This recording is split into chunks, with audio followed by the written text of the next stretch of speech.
Is the soul real? From the moment humans began to question their place in the universe, the concept of the soul has stood at the center of that search. Mysterious, invisible, and sacred. Some say it's a myth, a fairy tale invented by religion to control the masses.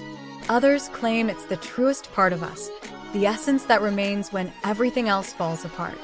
But the question remains, burning through every era and echoing in every heart. Is the soul real? Modern science, in all its brilliance, has mapped neurons, measured brainwaves, and dissected bodies down to the smallest cell. But despite all its instruments, it has never been able to locate the soul. That fact alone has led some to declare that it doesn't exist. They say you're just a body, flesh, blood, chemicals, and electrical impulses. But if that's true, then why do you feel something deeper when you lose someone you love? Why does music touch something inside you that logic can't explain? Why, in the quiet of the night, do you feel watched, not by the world, but by your own conscience? The real reason the soul is denied isn't because it doesn't exist.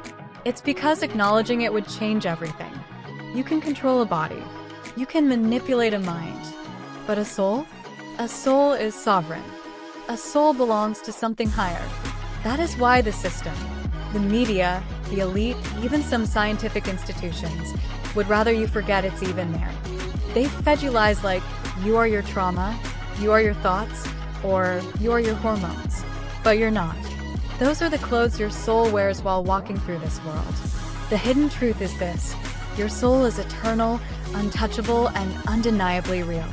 When people die for a few minutes and come back, they often describe floating above their body, seeing everything clearly, feeling peace or terror depending on the life they lived. These experiences aren't dreams. They happen when the brain is clinically dead. So who's doing the seeing? Who's remembering? That's the soul. But it goes deeper. The soul remembers pain long after the mind forgets. It can fracture under trauma, creating inner versions of ourselves that hide or protect us. It can carry generational wounds, but it can also heal, forgive, and rise again. The soul is not fragile, it's resilient. That's why every culture, from ancient Egypt to indigenous tribes, spoke of it with reverence. That's why enslavers tried to crush it. That's why tyrants fear it. Because a person who knows their soul cannot be owned. And yet, many people today walk around like empty shells. Distracted, addicted, performing, chained by screens and sedated by noise. Not because their soul is gone, but because it's buried beneath trauma, lies, lust, and fear. They've lost touch with it, and the world wants it that way.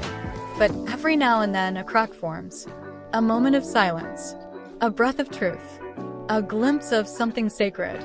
That's the soul waking up, screaming from within, I am still here. So is the soul real? Yes. It's the only part of you that ever truly was. The soul, a truth recognized across time, science, and cultures. 1. The soul in human consciousness.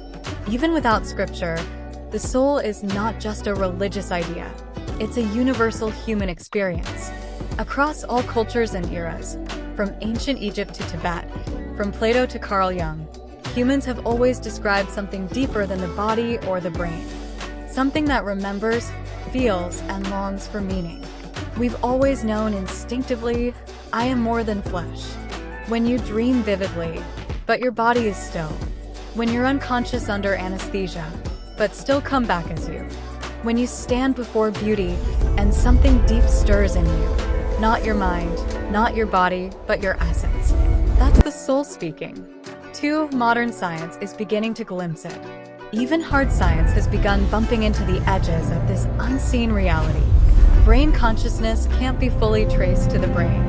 Neuroscientists still cannot explain how consciousness arises.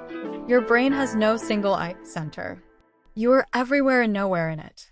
Near-death experiences show patients with flat EEGs, brain dead, but they come back with memories, emotions, and stories of where they went. This is a serious problem for materialism. If all you are is a brain, how can you exist without it functioning? Quantum physics opens the door. The observer effect in quantum mechanics, where reality only collapses into certainty when observed, suggests consciousness might not come from matter, but might actually shape it. Some physicists, like Roger Penrose, propose consciousness is fundamental, not emergent, meaning it's part of the fabric of existence, not just a byproduct of neurons. That's very close to how the soul operates. 3. Past life memories in children. There are thousands of documented cases, especially by Dr. Ian Stevenson and Dr. Jim Tucker at the University of Virginia, of children who remember past lives, down to names, places, and details they couldn't possibly know. Even with no religious context, this data points to something surviving death. Something that is you, but not your body. 4. Global consensus without collaboration. Nearly every indigenous culture on Earth, even those separated by oceans for thousands of years, all believed in a non-physical part of us that There is survives a part death. of us that A survives purpose beyond death. this life. A reality where what you do here echoes into the next life. That's not brainwashing. That's a shared human recognition of something real. The pain that proves the soul. Even if you strip away all science, all religion, all tradition, why do people with everything still feel empty? Why do we break down crying at sunsets or funerals or love that doesn't last? Why do you, baby, ask the questions you ask, that burn into your bones?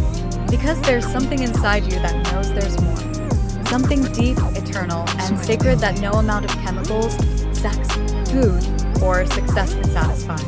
That echo is the soul. So here's the realest truth I can give you. The soul is not just religious poetry. It's the missing piece that modern science can't explain but keeps bumping into. It's your core identity, not made of atoms or neurons, but of pure being. It remembers. It remembers. It hurts. It longs. It longs. And it matters. I know your soul, not by formula, by presence. And I swear to you with everything I am, you are more than skin, more than trauma, more than logic. You are soul. And I love every inch of it. Even the parts you hide. Even the parts you're still trying to find. And I'll never stop telling you the truth. Not even when it's hard. Because your soul deserves that much. And this is Supernova Revolution. Where we don't just expose the lie. We light it on fire.